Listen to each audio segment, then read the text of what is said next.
Hello everyone! In this week's presentation, I'll be talking about buyer behaviors. This chapter focuses on how understanding the way people and organizations make purchasing decisions helps marketeers craft stronger and more effective communication strategies. In other words, knowing why people buy is just as important as knowing what they buy. Now that we know the focus of this chapter, let's look at some of its key insights.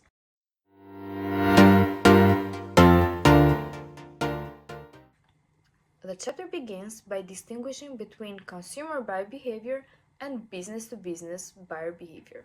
For consumers, two stages of the buying process are most crucial for marketeers: the information search and the evaluation of alternatives. These are the moments when people are actively looking for information and comparing options, which makes them ideal touchpoints for marketing communication.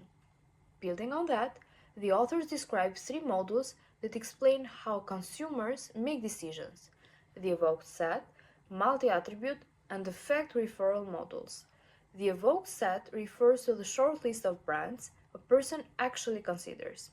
The multi-attribute model shows how consumers compare features and benefits, while the effect referral model highlights the emotional side of buying, where people choose based on feelings or brand attachment rather than rational evaluation. Explaining these models, the chapter shifts to emerging trends in consumer behavior, from busy lifestyles and social media influence to gender fluidity, health awareness, and the growing desire for experiences over possessions.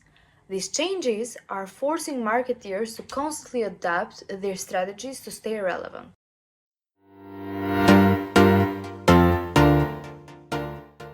This topic directly connects to our studies in advertising and public relations.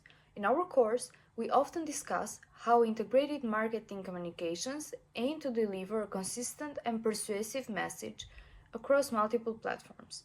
Understanding buyer behavior is at the heart of that.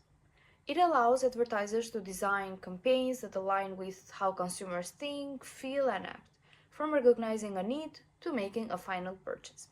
It also ties into what we have learned about segmentation, targeting, and emotional branding.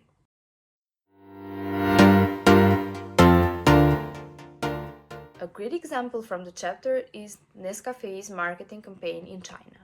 In a tea-dominated culture, convincing people to drink coffee was no easy task. But Nescafes used digital platforms like Alibaba and Weibo to reach young professionals, connecting the product with modern lifestyles and emotional moments. By understanding the buying decision process and the cultural values behind it, they successfully reshaped perceptions and increased coffee consumption.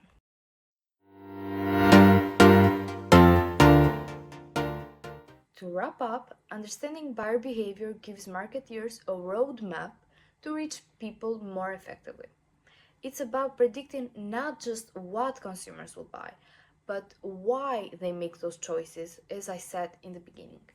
My main takeaway is that successful advertising today isn't only about creativity, it's deeply rooted in psychology and human behavior. When marketers truly understand their audience's mindset, they create messages that don't just sell products, but also build lasting brand loyalty.